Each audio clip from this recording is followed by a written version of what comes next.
L'impasse budgétaire.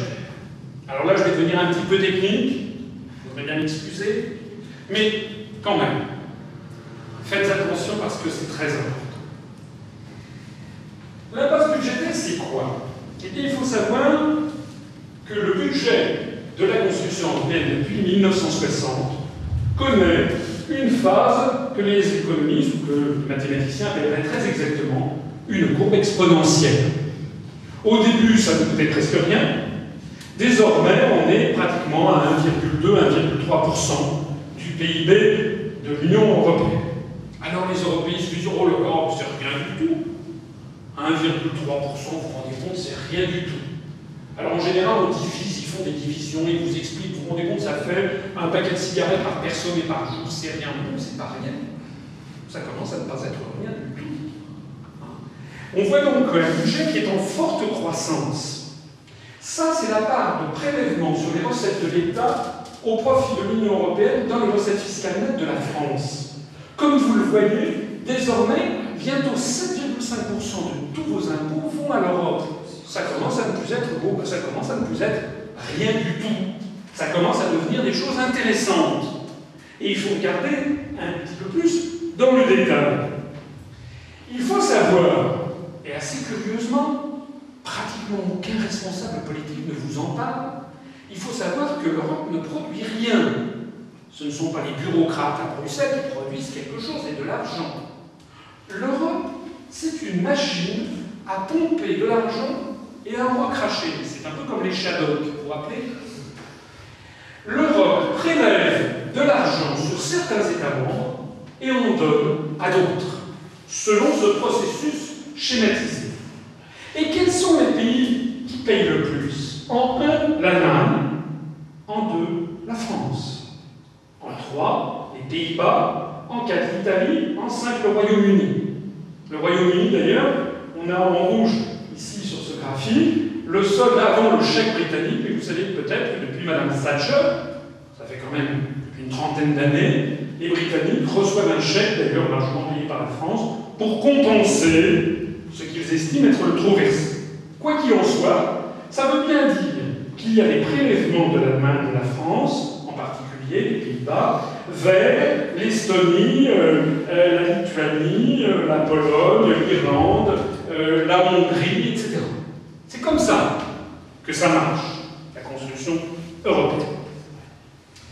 Alors ça marche comment pour la France? Le circuit des fonds européens, c'est ça. En 2008, la France a versé 19 milliards d'euros à Bruxelles, à la Commission. 19 milliards. Et la Commission a rétrocédé à la France 12 milliards d'euros pour faire les différentes politiques dont je vais parler tout à l'heure. Alors, deux éléments très importants à noter tout de suite. C'est que les 12 milliards d'euros qui nous sont revenus ne portent plus le drapeau bleu, blanc, rouge. Ils portent un drapeau bleu aux étoiles d'or. Et on explique aux Français, regardez la magnificence de l'Europe. Que feriez-vous si l'Europe n'était pas là? Regardez tout l'argent qu'on vous donne. Sauf que c'est notre argent. Sauf que c'est notre argent qu'on nous redonne en changeant l'étiquette. C'est comme si je demandais à Michel de me donner un billet de 50 €, que je vous en donnais, monsieur, 30, et que je vous disais remerciez-moi, quand même, je suis quand même très généreux. Je pense que Michel aurait quelque aigreur. Comme nous sommes en pays auvergnat, il ne vous a pas échappé sur ce graphique, il manque quelque chose. Il manque 7 milliards d'euros que la Commission européenne a prélevés pour les donner à d'autres États membres et pour ses propres frais de fonctionnement. 7 milliards d'euros, c'est colossal. Ça fait des dizaines de milliers de logements sociaux par an qui manquent cruellement. Pourquoi les Français n'arrivent-ils plus à se loger? Il n'y a plus de logement social. Il faut savoir que si nous n'étions pas dans l'Europe, les 7 milliards d'euros, on permettrait de reconstruire énormément de logements sociaux. Il faut le savoir quand même. Voilà ce qu'on fait de votre argent. Plus exactement, entrons dans le détail parce que ça vaut le coup, si j'ose dire.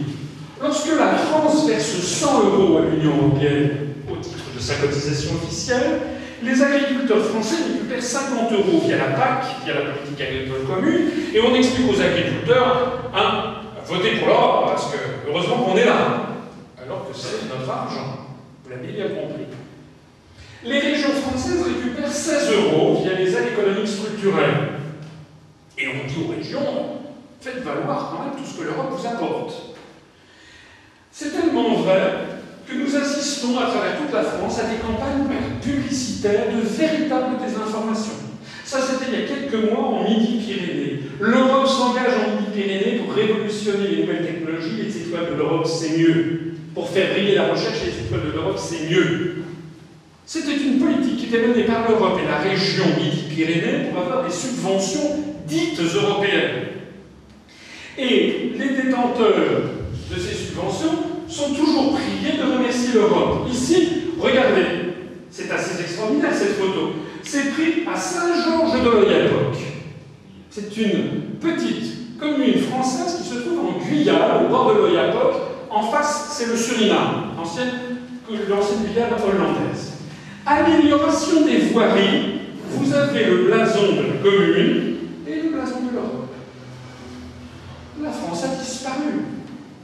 Si vous êtes Guyanais, vous vous dites, mais la France vous laisse tomber. Pourquoi est-ce que je suis encore français?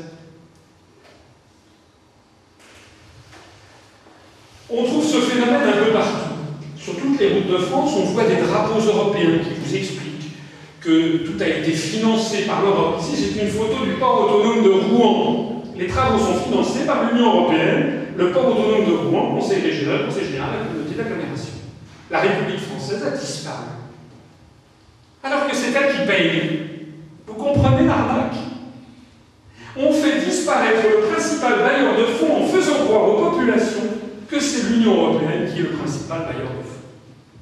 C'est ce que je disais tout à l'heure, la volonté de démanteler les États-nations, de nos apprentis physiciens nucléaires. On le voit également, par exemple, à Strasbourg. Et ce que je dis, ça n'est pas, comment dirais-je, une analyse contestable.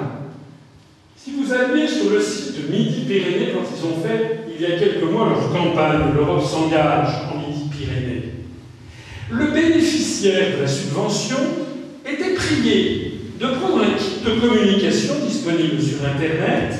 L'Europe s'engage pour votre projet, faites-le savoir. Charte de vos droits et obligations en matière d'information sur votre subvention européenne. C'est-à-dire, vous recevez une subvention dite européenne, vous êtes prié de faire savoir, et voici comment il faut faire pour faire savoir que c'est grâce à l'Europe que vous avez été subventionné. Est-ce que vous voyez le montage extrêmement bien conçu pour faire en sorte que les gens trouvent que l'Europe est formidable et pour faire disparaître le véritable circuit de financement? C'est absolument diabolique. C'est d'une perversité en termes de démocratie immorale, j'ose le dire. Il reste 34%. Les 34% restants qui ne reviennent pas à la France, eux, ils servent à subventionner.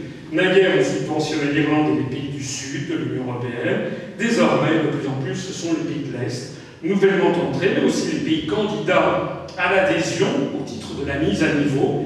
Donc, par exemple, actuellement, la Turquie, la Croatie bénéficient de ces aides. Et puis, ça sert aussi à financer le fonctionnement des institutions européennes. À ce propos, je voudrais insister sur le fait que toute la bureaucratie européenne vit très confortablement aux frais du contribuable, ne fait jamais l'objet de la moindre enquête, ni de la moindre campagne médiatique de dénigrement. Vous savez, en France, on explique constamment à nos concitoyens que les fonctionnaires ne fichent rien, ne valent rien, et qu'il y a beaucoup trop de fonctionnaires. Mais jamais vous ne trouverez un seul journal qui aille faire une enquête sur ce qui se passe exactement à Bruxelles. Alors, malheureusement, ce n'est pas tout. Aux 7 milliards d'euros qui ont été versés directement chaque année sans retour par les contribuables